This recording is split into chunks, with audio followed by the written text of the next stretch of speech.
नाजरीन, पाकिस्तान में खातून शादी के बाद अपने नाम के साथ अपने खावंद का नाम लगाती हैं, जबकि सुप्रीम कोर्ट के जज काजी फायज ईसा की बीवी ने अपने नाम के साथ 3-4 अंग्रेज मर्दों के नाम लगाए हुए थे। सवाल ये था कि ये 3-4 मर्द सरीना ईसा के खावंद थे या इसके पीछे कोई और गहरी चाल थी। आज हम आपको समझाएंगे।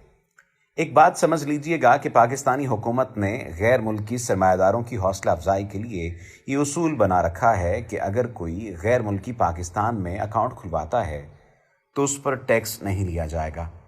ऐसे अकाउंट को अमूमन फॉरेन करेंसी अकाउंट कहा जाता है। ये कानून इसीलिए बनाया गया था कि गैर मुल्की सरमायाकार ज़्यादा से ज़्यादा बैंक अकाउंट पाकिस्तान में खुलवाएं, ताकि ज़्यादा से ज़्यादा गैर मुल्की दौलत पाकिस्तान में आ सके। अब कहानी कुछ इस तरह से हुई कि काजी फायज ईसा की करप्शन की वजह से जब घर में बेतहाशा दौलत की रेल पेल होने लगी तो 2 किस्म के मसले काजी फैमिली को दरपेश हुए। पहला बड़ा मसला ये था कि इस दौलत को छुपाया किधर जाए, किस बैंक में रखवाया जाए। एक तरीका तो ये था कि इस सारी दौलत का सोना खरीदा जाता और ज़मीन में दबा दिया जाता, मगर इसमें मसला ये था कि काजी फायज ईसा जब से सुप्रीम कोर्ट के जज बने थे, हर रोज़ नोटों के भरे ब्रीफ केस उनके घर पहुंच रहे थे। यानी एक मुसलसल अमल था और इस दौलत को छुपाने के लिए हर रोज़ सोना नहीं खरीदा जा सकता था। लिहाजा इस दौलत को छुपाने के लिए किसी ऐसे बैंक अकाउंट की ज़रूरत थी जो FBI और दीगर ऐसे इदारों की नज़रों से ओझल भी होता और उस पर टैक्स की कटौती भी ना हो पाती। तब इस मसले को हल करने के लिए काजी फायज ईसा ने अपनी बीवी जरीना ईसा की एक जाली शनाख्त बनाई।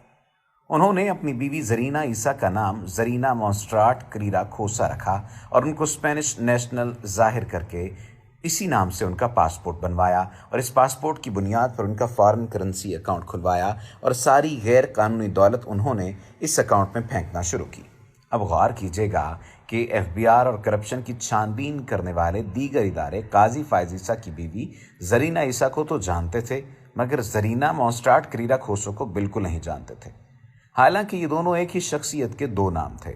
लिहाजा करप्शन से कमाई दौलत जरीना मोंस्ट्राट करीरा खोसो के अकाउंट में शिफ्ट होती रही, जबकि जरीना ईसा का अकाउंट बिल्कुल नॉर्मल और साफ सुथरा नजर आता रहा।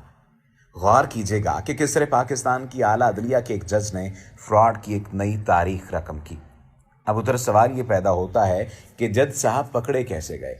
मौसूफ पकड़े कुछ इस तरह से गए कि उनकी अहलिया जरीना ईसा के नाम पर लंदन में 3 ऐसे फ्लैट खरीदे गए थे जो अपने असल नाम जरीना ईसा के नाम से खरीदे गए थे, लेकिन इन फ्लैट्स को कहीं भी डिक्लेयर नहीं किया गया था। जब FBI ने उन असासजात के बारे में छानबीन की और जरीना ईसा से पूछा गया कि ये फ्लैट्स किस इनकम से खरीदे गए, तो पता चला कि मोहतरमा के पास इन असासों का कोई सोर्स ऑफ इनकम ही मौजूद नहीं है। मजीद छानबीन की गई तो जरीना मोंस्ट्राट करीरा खोसो वाला मामला भी सामने आ गया। ऐसे हालात में जब काजी फायज ईसा ने देखा कि वो फंसते चले जा रहे हैं, उन्होंने फ़ौरन अपने साथी जजेस से मिलकर एक ऐसा मुतनाज़ा फैसला अपने हक में करवाया कि आज के बाद किसी भी जज या उसकी फैमिली से उसकी करप्शन या गैर कानूनी दौलत के बारे में सवाल नहीं किया जा सकेगा। ये इतना शर्मनाक फैसला था कि जिसकी नज़ीर शायद दुनिया की अदालती तारीख में कहीं ना मिल सके। नाजरीन, जज निज़ाम इंसाफ की इकाई और दहाई दोनों होते हैं। अगर जज करप्शन पर उतर आए तो नस्लें तबाह हो जाती हैं और जवाल का सूरज इस कौम पर पूरी आबोताब से चमकने लगता है। आज अगर पाकिस्तान को बेहतर करना है तो पाकिस्तान के निज़ाम इंसाफ को बेहतर करना होगा। अगर निज़ाम इंसाफ को बेहतर करना है तो जजों के लिए मेरिट और सलाहियत जांचने का कोई वाज़ेह तरीक़ाकार वज़ा करना पड़ेगा। आज पाकिस्तान में जज बनने के लिए कोई वाज़ेह मेरिट नहीं है। अगर हमने निज़ाम इंसाफ को मेरिट की बुनियादों पर उस्तवार न किया तो पाकिस्तानी मुआशरा अनारकी का शिकार होकर तबाही के रास्ते पर गामजन हो जाएगा।